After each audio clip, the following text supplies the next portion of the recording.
خداوند کے بابرکت اور جلالی نام میں دیکھنے اور سننے والوں کو میری طرف سے سلام۔ میں ندیم امین سہوترا، چیئرمین پیام اقلیت پاکستان۔ آج کی یہ ویڈیو بنانے کا مقصد میرا پیام اقلیت پاکستان کے بارے میں آگاہ کرنا ہے کہ ہم کس منشور اور کس ایجنڈے پہ کام کر رہے ہیں۔ فرسٹ آف آل میں اپنے دیکھنے والوں کو یہ بتانا چاہوں گا کہ پیام اقلیت پاکستان کا آغاز ہم نے ایسٹر 2017 سے کیا تھا، اور اس کا آغاز ہم نے سوشل میڈیا نیٹ ورک کے طور پر ہی کیا۔ ہمارا مقصد فیس بک پیج کے ذریعے لوگوں تک صحیح اور درست خبریں پہنچانا تھا، جس میں ہم نے خبروں کی تصدیق کے لیے تمام اضلاع میں، تمام تحصیلوں میں پاکستان بھر سے اپنے ساتھ نوجوانوں کی ایک ٹیم تیار کی۔ اس ٹیم بنانے کا مقصد صرف اور صرف یہ تھا کیونکہ ہر جگہ پر جانا بڑا ہی مشکل ہوتا ہے۔ تو فیس بک پر آپ جانتے ہیں، سوشل میڈیا پر بہت سی رانگ نیوز وائرل ہو جاتی تھی جو ملک اور ہماری کمیونٹی کے لیے بدنامی کا سبب ٹھہرتی۔ تو ہم نے یہ فیصلہ کیا کیوں نہ ایک ایسا پلیٹ فارم بنایا جائے جس پر سچائی پر مبنی اور حقیقت پر مبنی پوسٹ اور وہ خبر لوگوں تک پہنچائی جائے۔ اس لیے ہم نے پیام اقلیت کا نام دیا اور ایسٹر 2017 میں ایک پیج بنایا جس پر ہم اپنے لوگوں کے مسائل کو بیان کرتے اور خلوص سے پیش آئیں، ایک دوسرے سے چاہت رکھیں، ایک دوسرے کی ترقی میں اپنا کردار ادا کریں، تاکہ ہم بہتر طور پر پاکستان میں بسنے والے اور پاکستان کے تمام باسیوں کے کام آ سکیں اور پاکستان کی تعمیر و ترقی میں اپنا کردار ادا کر سکیں۔ اور میں یہاں پر بات کرنا چاہوں گا پیام اقلیت پاکستان کے منشور کی۔ تو میں اپنے دوستوں کو بتانا چاہتا ہوں کہ پرائورٹی پہ ہم نے پاکستان بھر کی تمام اقلیتوں کو ایک پلیٹ فارم پہ اکٹھا کرنا ہے، اور دوسرا ہم چاہتے ہیں کہ بڑی معذرت کے ساتھ یہ کام کرنے کے لیے اور بہت سے گروپس ہیں، بہت سے ادارے ہیں، بہت سے اسکول، بہت سے آرگنائزیشنز ہیں جو یہ کام کرواتی ہیں، اور خوشی ہے کہ انہیں کروانا چاہیے، مگر پیام اقلیت پاکستان نے بھی اپنا ایک طریقہ کار اختیار کیا ہے۔ ہم بطور مسیحی بہت سارے پروگرامز کرتے ہیں، خاص طور پر ایسٹر اور کرسمس کے دنوں میں۔ تو جب ہم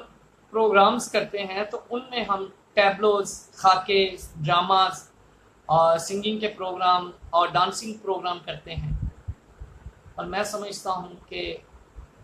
اگر ہم یہ پروگرام کرتے بھی ہیں تو نیشنل لیول پر میں اپنے ان تمام دوستوں سے ایک سوال کرنا چاہتا ہوں کہ نیشنل لیول پہ کتنے کو لوگ ہیں جو آپ متعارف کروا چکے ہیں بطور ایکٹر، بطور ڈانسر یا بطور سنگر،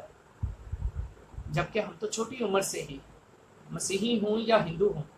گانا ان کی تربیت میں شامل ہے، یا سکھ دھرم سے رکھنے والے لوگ ہیں، گانا چاہے ہم وہ گیت گاتے ہیں یا ہم کوئی نظم پڑھتے ہیں یا ہم کوئی بھی کام کوئی اس طرح سے کرتے ہیں، ترانہ گاتے ہیں، تو میں سمجھتا ہوں کہ گانے کا سلسلہ تو ہم شروع سے بچپن سے لے کر نکلتے ہیں، اس کے باوجود بھی ہم نیشنل لیول پہ اس طرح نہیں آ پاتے، کیونکہ ہمیں اپنے پیٹ کو بھر لیں اتنا ہی کافی ہے۔ اس کے لیے بہت زیادہ ریاض کی ضرورت ہے، بہت زیادہ آپ کو آگے بڑھنے کی ضرورت ہے، تو نہیں کر پاتے، تو ہم نہیں اچھے سنگر یا ایکٹر پیدا کر سکے اتنی دیر میں۔ تو کیوں نہ جب ہم چھوٹی عمر میں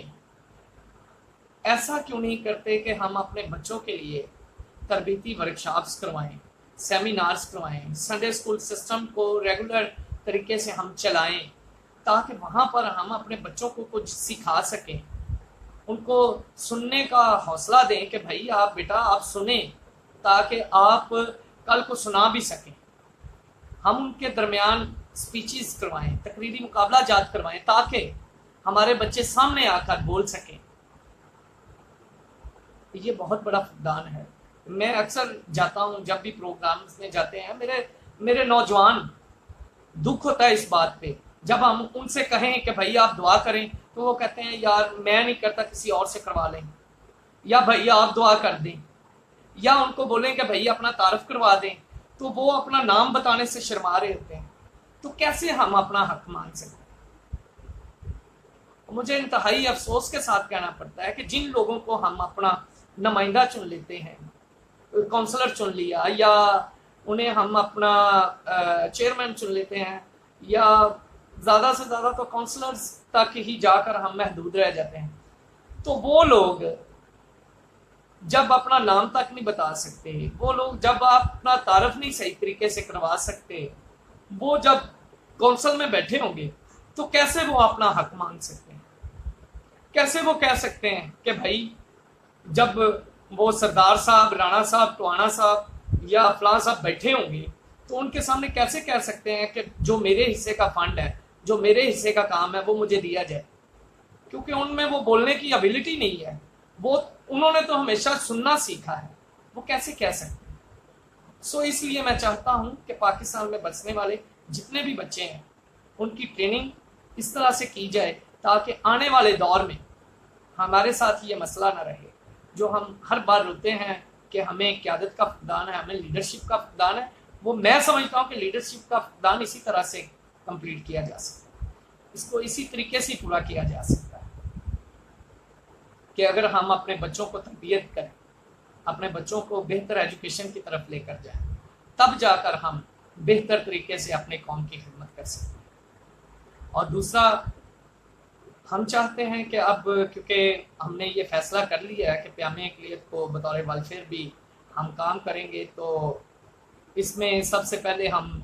آئی ٹی کے لیے, انفارمیشن ٹیکنالوجی کے لیے کمپیوٹر ایجوکیشن کو عام کرنا چاہیں گے, اور مختلف اضلاع میں ہم اور مختلف شہروں میں ہم کمپیوٹر کلاسز لیں گے جس میں ہم اپنے بچوں کو سکھا پائیں گے کمپیوٹر کی تعلیم کے بارے میں.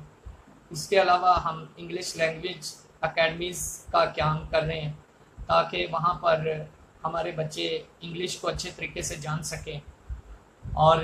اس کے علاوہ ہم لوگ چاہ رہے ہیں کہ اپنی ان بہن بیٹیوں کے لیے جو لوگوں کے گھروں میں کام کرتی ہیں ان کو سلائی سینٹرز بنا کے دیے جائیں, پارلر سینٹرز بنا کر دیے جائیں تاکہ وہاں سے وہ سیکھ کر اپنے اپنے گھروں میں رہ کر بہتر انکم کما سکیں اور بہتر طریقے سے اور باعزت اور باوقار طریقے سے اپنی روزی روٹی کما سکیں. سو اب یہ پیام اقلیت پاکستان یہ مشن لے کر نکلی ہے, تو خداوند نے چاہا تو آپ سب کی دعاؤں سے ہم اس کو بھی ضرور پورا کریں گے. اور میں بتانا چاہتا ہوں کہ سوشل میڈیا, کیونکہ ہمارا ایک پیج بنا ہوا ہے پیام اقلیت پاکستان کے نام سے, تو ہم ضرور چاہیں گے کہ اس کو تھوڑا سا اور بہتر کیا جا سکے اور بڑے ہی بابسود ذرائع سے ہم وہ خبریں آپ لوگوں تک پہنچا سکیں جو حالات ہمارے کرسچن کمیونٹی کے, ہندوؤں کے اور سکھوں کے اور تمام لوگوں کے اس طرح سے بنتے ہیں, تو ان کو ہم شیئر کر سکیں آپ لوگوں کے ساتھ. اور یہ ہمارا ٹارگٹ ہے, اور کوشش کریں گے انٹرفیتھ ہارمنی پہ بھی کام کیا جائے, اور خاص طور پر ان ایریاز میں, کیونکہ ہم فوٹو سیشن نہیں چاہیں گے. ضروری نہیں ہے کہ فوٹو سیشن ہو, بڑے بڑے شہروں میں چند لوگوں کو بلایا اور اس طرح سے ہم نے کہا جی کہ ہم انٹرفیتھ ہارمنی پہ کام کریں. انٹرفیتھ ہارمنی پہ کام کرنا ہے تو آپ کو رورل ایریا میں آنا پڑے گا جہاں پر حقیقت میں لوگوں کے ساتھ زیادتیاں کی جاتی ہیں, تاکہ آپ لوگ وہاں پہ رہیں, آپ لوگ جان سکیں کہ کیا کیا پرابلمز اور کن کن مسائل سے آپ کی اقلیتی کمیونٹی کو گزرنا پڑتا ہے. وہاں پہ تعلیم دینے کی ضرورت ہے, وہاں پہ لوگوں کو موٹیویٹ کرنے کی ضرورت ہے, وہاں پر انٹرفیتھ ہارمنی کی ضرورت ہے. تو میں امید کرتا ہوں کہ ہم پیام اقلیت پاکستان کے پلیٹ فارم سے اس کو ضرور پورا کریں گے, اور ہمیں آپ کے ساتھ کی ضرورت ہے. اور پاکستان بھر کے میں تمام نوجوانوں سے اپیل کرتا ہوں کہ وہ پیام اقلیت کا ساتھ دیں. ہم شہر شہر گاؤں گاؤں جا کر پیام کلیئر پاکستان کا یہ میسیج پہنچانا چاہتے ہیں. اور بہت دیر سے میں چاہ رہا تھا کہ آپ لوگوں کے ساتھ ایسی ایک ویڈیو کروں جس میں ہم بتا سکیں لوگوں کو کہ اصل میں ہمارا مقصد کیا ہے اور کس مقصد کو لے کر نکلے ہیں ہم لوگ. تو آج موقع ملا ہے آپ لوگوں سے بات کرنے کا، تو میں نے مناسب جانا کہ آپ لوگوں سے بات کی جائے. آج آپ لوگوں کے ساتھ بیان کیا جائے اس بات کو کہ پیام کلیئر پاکستان کیا مقصد لے کر نکلی ہے اور کس مقصد اور کس ایجنڈے کے تحت کام کر رہی ہے تاکہ پاکستان میں اپنے لوگوں کی ترقی کو دیکھ سکیں. اور میں ایک مثال دینا چاہتا ہوں خاص طور پہ کرسچن کمیونٹی کے لیے کہ ہمیں اب برادری نہیں بلکہ قوم بننا ہے. اور قوم کیسے بننا ہے؟ یونائٹ ہوتا ہے، متحد ہوتا ہے. تو میں آپ سب کے ساتھ ایک نعرہ لگانا چاہوں گا، پاکستان زندہ باد. خداوند آپ سب کا حامی ناصر ہو. God bless you.